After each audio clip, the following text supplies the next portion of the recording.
तो दोस्तों आज के इस वीडियो में हम बात करने वाले हैं अप्रैल में 2026 में एग्जाम को लेकर रिजल्ट आ चुका है। लेकिन रिजल्ट आने के बाद में हमें कई सारे स्टूडेंट को कई सारी समस्याएं देखने को मिल रही है, कई सारी प्रॉब्लम फेस करने को मिल रही है।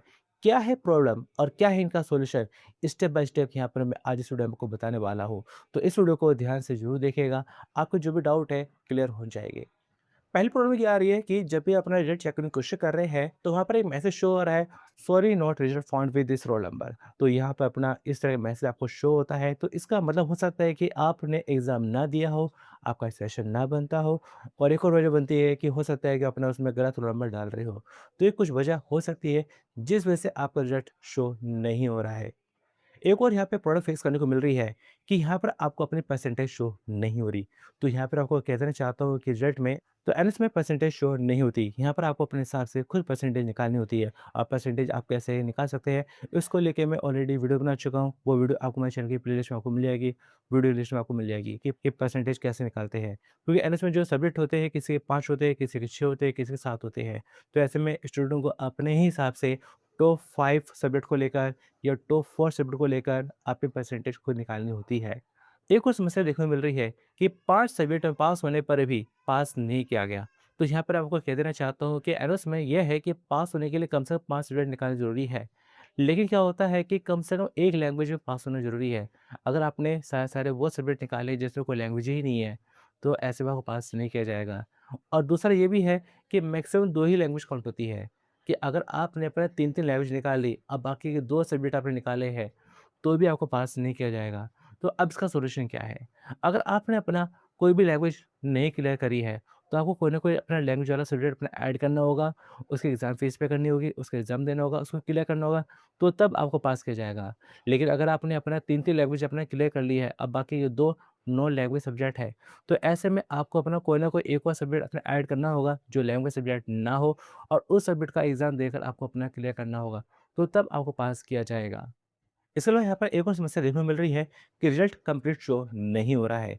वजह क्या है कि आप में से कुछ स्टूडेंट हैं जो अपने टीयूसी लेके अपना एडमिशन करते हैं, और टीयूसी वाले सब्जेक्ट क्या है रिजल्ट में शो होने चाहिए, लेकिन शो नहीं हो रहे हैं। तो इसकी एक वजह हो सकती है कि आपने ओरिजिनल फील्ड मार्कशीट अपने हेडक्वार्टर सबमिट ना करी हो। क्योंकि जो टीयूसी लेते हैं तो ऐसे में उनको अपनी ओरिजिनल फील्ड मार्कशीट है अपने एप्लीकेशन फॉर्म के साथ में अपने रिजल्ट सेंटर अपने हेड ऑफिस में एंड उसके हेड ऑफिस में जाके सबमिट करनी होती है। अगर आपने अभी तक सबमिट नहीं करी है, तो ऐसे में आपको आपके वहाँ पर जो टीओसी के मार्क्स शो नहीं होंगे। क्या सॉल्यूशन है? सॉल्यूशन है कि आप जल्द से जल्द अपनी ओरिजिनल फील्ड मार्कशीट अपने रिजल्ट सेंटर जाके सबमिट करें। लेकिन ऑलरेडी अगर सबमिट कर चुके हैं और सबमिट करने के बाद भी अगर आपको वहाँ पे मार्क्स शो नहीं हो रहे हैं, तो ऐसे में आपके पास हो गई रिसीविंग, कि जब अपने ओरिजिनल फील्ड मार्कशीट वहाँ सबमिट करते हैं, तो ऐसे में हेड ऑफिस वाले आपको रिसीविंग देते हैं कि हाँ, आपकी ओरिजिनल फील्ड मार्कशीट हमारे पास सबमिट हो गई है। तो वो रिसिप्ट अपना लेकर रिजल्ट सेंटर जाइएगा, आपका काम हो जाएगा। इसके अलावा यहाँ पर एक और समस्या देखने को मिल रही है कि रिजल्ट में शो हो रहा है 4 टाइम एक्स। इस 4 टाइम एक्स का मतलब क्या है? कुछ स्टूडेंट है जिनके रिजल्ट में शो हो रहा है पास, लेकिन कुछ स्टूडेंट है जिनके रिजल्ट में शो हो रहा है 4 टाइम एक्स। इस 4 टाइम एक्स का मतलब क्या है कि आपके जो भी सब्जेक्ट है, उन सब्जेक्ट में ऐसा कोई ना कोई सब्जेक्ट ऐसा है या ऐसे है जिसकी वजह से आपको पास नहीं किया गया है। तो कुल मिला के 4 टाइम एक्स का मतलब है आप पास नहीं है। एक और यहाँ पे समस्या देखने को मिल रही है कि डेट ऑफ बर्थ शो नहीं हो रही। तो दोस्तों यहाँ पर मैं आपको कहना चाहूँगा कि एनएस क्लास 10th का जो रिजल्ट आता है, तो उसमें डेट ऑफ बर्थ शो होती है, लेकिन क्लास 12th के रिजल्ट में डेट ऑफ बर्थ शो नहीं होती है। आपकी डेट ऑफ बर्थ वही मानी जाती है जो आपकी क्लास 10th में डेट ऑफ बर्थ होती है। तो ऐसे कोई दिक्कत वाली बात नहीं है, आपका जो रिजल्ट है पूरी तरह से वैलिड है, कोई दिक्कत नहीं है। इसके अलावा यहाँ पर एक और समस्या देखने को मिल रही है, वो समस्या क्या मिलती है कि कुछ जगहों पर आपको शो हो रहा है AB, यानी कि प्रैक्टिकल, असाइनमेंट एंड थ्योरी, ये 3 चीज़ें हैं। तो हो सकता है कि आपने वो चीज़ें कंडक्ट करी है, आपने वो चीज़ें दी है, लेकिन फिर भी वहाँ पे शो हो रहा है AB। आपने प्रैक्टिकल दिया, लेकिन फिर भी वहाँ पे शो हो रहा है AB। आपने थ्योरी एग्ज़ाम दिया, लेकिन फिर भी वहाँ पे शो हो रहा है AB। या आपने असाइनमेंट सबमिट करे हैं, लेकिन फिर भी वहाँ पर अपना AB शो हो रहा है। ये ऐसे कुछ और चीज़ें हैं जो आपने दी है, करी है, लेकिन फिर भी वहाँ पर आपको शो किया जा रहा है AB। तो ऐसे में इसका सॉल्यूशन बनता है रिजल्ट करेक्शन, कि हाँ, रिजल्ट आने के कुछ दिनों बाद ही आपको डैशबोर्ड में एक ऑप्शन शो होता है रिजल्ट करेक्शन। तो रिजल्ट करेक्शन से आप अपने प्रैक्टिकल, असाइनमेंट, थ्योरी जो भी कुछ है, उसके करेक्शन के लिए अप्लाई कर सकते हैं।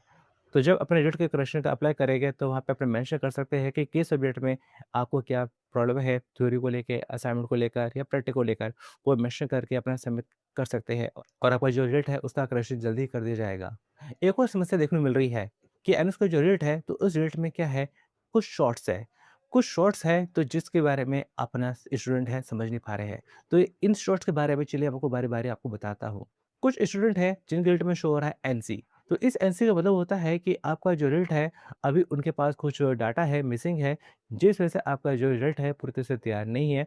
तो आपको अपना कुछ समय आपको वेट करना होगा। हो सकता है कि 1-2 दिन वेट करेंगे, तो 1-2 दिन के वेट करने के बाद में वहाँ से एनसी हट जाए और आपका रिजल्ट शो हो जाए।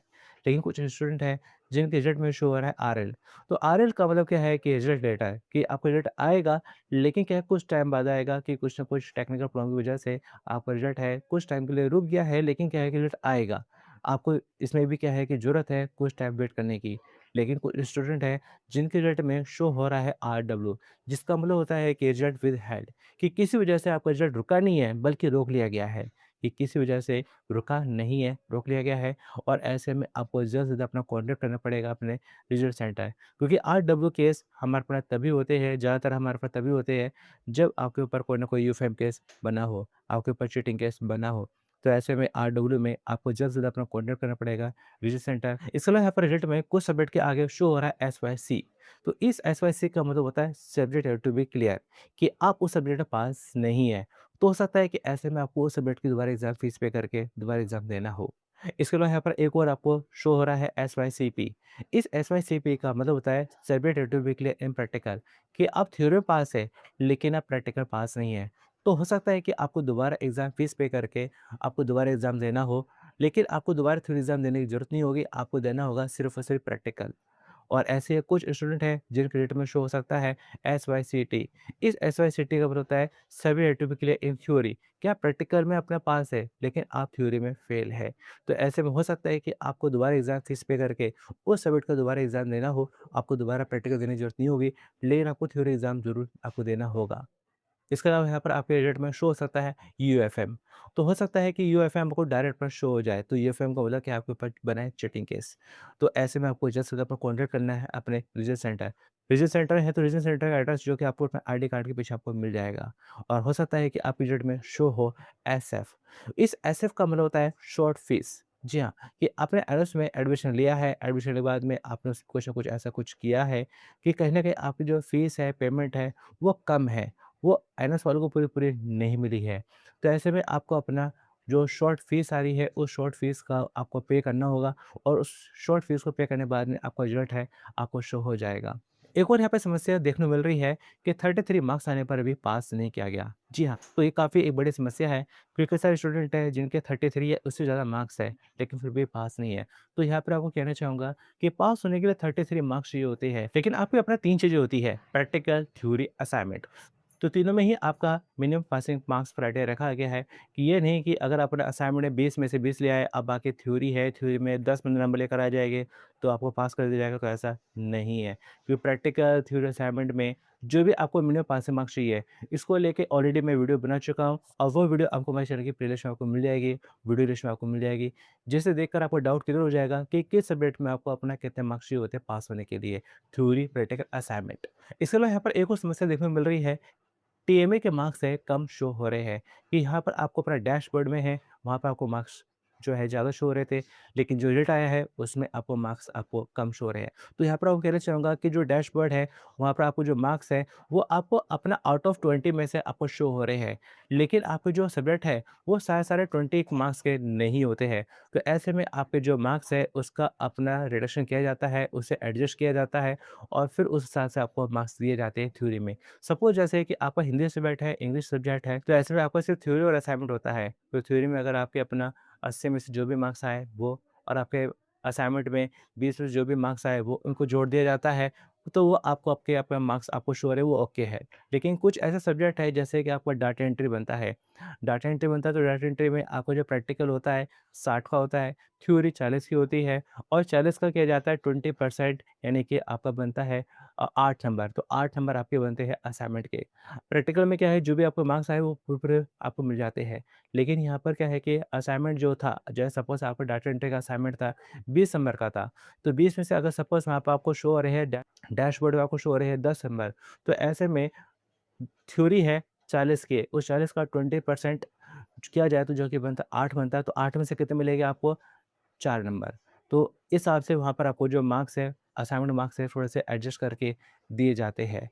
क्योंकि सपोज़ अगर आपका डाटा एंट्री है, तो डाटा एंट्री में अगर आपका देखा जाए कि प्रैक्टिकल है 60, थ्योरी है 40, असाइनमेंट है 20, अगर तीनों को जोड़ दिया जाए फिर तो 120 बनेंगे। तो ऐसे में 120 नंबर का सब्जेक्ट हो सकता है? नहीं हो सकता। तो हिसाब से एडजस्ट किया जाता है कि आपको उस सब्जेक्ट में 100 में से आपको मार्क्स मिले।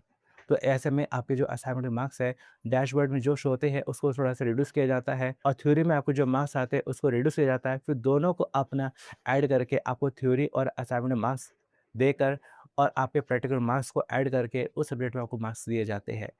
तो ये टेंशन छोड़ दीजिए कि आपको असाइनमेंट मार्क्स कम मिले हैं, कम शो हो रहे हैं।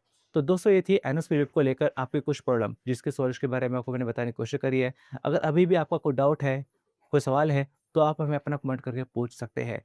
बाकी दोस्तों एनएस में कई सारे जुड़ी अपडेट आने वाले हैं और उनसे भी अपडेट से अपडेट रहने की ज़रूरी है कि आप हमारे चैनल के साथ में बने रहें और चैनल के साथ बने रहने के लिए ज़्यादा कुछ नहीं करना है आपको, सिर्फ़ और सिर्फ़ आपको अपना जो है कि सब्सक्राइब बटन दबाना है। तो सब्सक्राइब रखें और अपने दोस्तों के साथ में ज़रूर शेयर करें ताकि उनकी भी हेल्प हो सके। तो बाकी चलिए दोस्तों मिलते हैं फिर अगली वीडियो में। Thanks for watching.